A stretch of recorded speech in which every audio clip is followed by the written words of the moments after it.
বাংলাদেশ নেপালকে ৩-০ গোলে হারিয়ে আবারও নিজেদের শক্তির প্রমাণ দিয়েছে।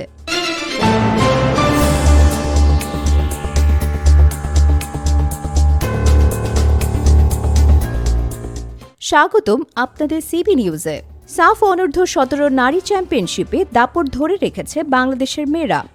ডিফেন্ডিং চ্যাম্পিয়ন্স বাংলাদেশ তাদের তৃতীয় ম্যাচে নেপালকে ৩-০ গোলে হারিয়ে আবারও নিজেদের শক্তির প্রমাণ দিয়েছে।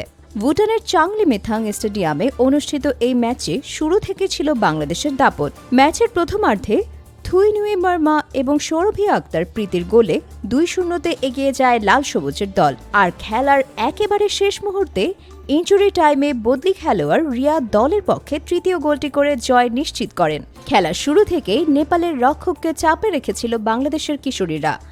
বারবার আক্রমণে উঠে তারা অন্তত ৪টি নিশ্চিত গোলের সুযোগ তৈরি করে।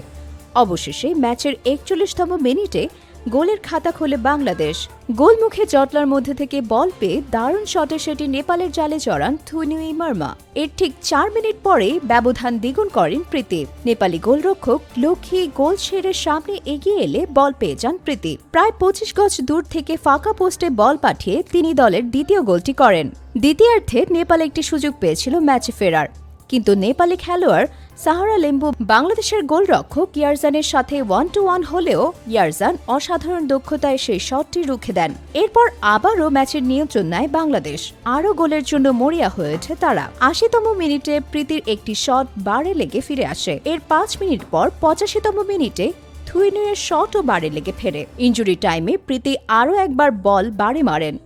শেষ পর্যন্ত একেবারে অন্তিম মুহূর্তে জয় নিশ্চিত করেন বদলি খেলোয়াড় রিয়া। গোলরক্ষককে কাটিয়ে দারুণ দক্ষতায় বল জালে জড়ান তিনি। ৪ দলের এই টুর্নামেন্টটি ডাবল রাউন্ড রবিন ফরম্যাটে অনুষ্ঠিত হচ্ছে। পয়েন্ট টেবিলের শীর্ষে থাকা দলটি চ্যাম্পিয়ন হবে।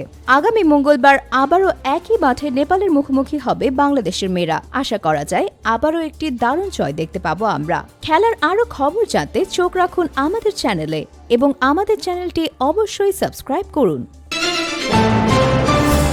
Subscribe now for daily news and updates.